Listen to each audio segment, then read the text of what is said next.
Okay. This is 1415 Quincy Street, where my world began. And all the actions that I remember fondly came from here, or the house next door. Right over there was my great grandma's house. Her name was Mary Hensel, and her father was George Cook, who owned the slaughterhouse and owned this house here, and he built it. So grandma had 14 children, and so I had lots of uncles and second cousins, and a lot of them came around, and everybody came to her house, and eventually after she died they all came to this house here because that became the homestead.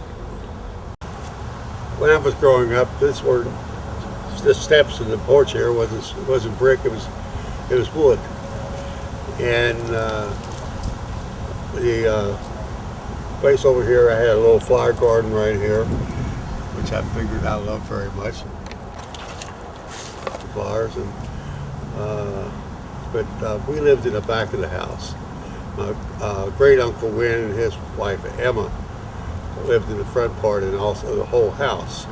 But then after they died, my mother moved, and Clarence, my stepfather, and Alan and Pat, my sister and brother, moved into the house that Uncle Win had. And so there we had the two families living together. And so that became our world again. In 1937, I was 7 years old at the time.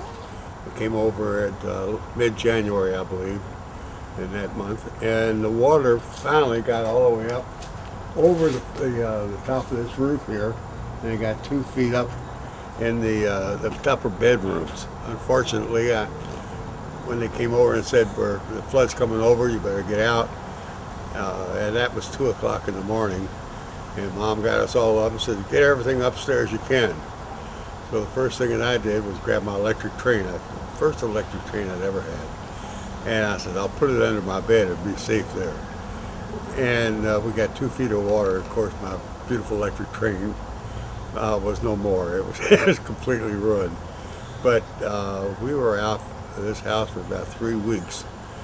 And I stayed over on Charleston Street with my Aunt Louise, and Uncle Emil, and they eventually moved in with Grandma Hensel over here when she got older. But it was an exciting time. But then the water got up to, if you notice out at the flood wall, you see where the seam in the concrete is up at the top. That little crease up there is where the water got up to that. And was the flood wall here then? No, the flood wall wasn't here in 37. In fact, it didn't get here until about, I think 45 or 44 it was finally built. Of course, it did us no good when the 45 flood came over because we had water up to here. And, and that got in the house. And then in 64, it got up into the last rooms and didn't get into these front rooms in here. So, but the 45 flood was an adventure for me. I was 15, and I had my own boat and a pair of hip boots. I looked like a pirate with the boots pushed down, and we went around saving dogs and cats and chickens and anything else that was out floating on driftwood, and the animals that people left at home. And how old were you then? I was 15 then. Okay. Played hooky from school for a week. In the 37 flood, when I was 7 years old, slept in the house. It's now torn down because of the back way for Interstate 64 over Story Avenue. And there were 2 houses there. That were the only 2 up there that were like on an island. There was water both on the left and the right from Beargrass Creek flooding coming up. There were 6 families staying in a 3-family apartment building.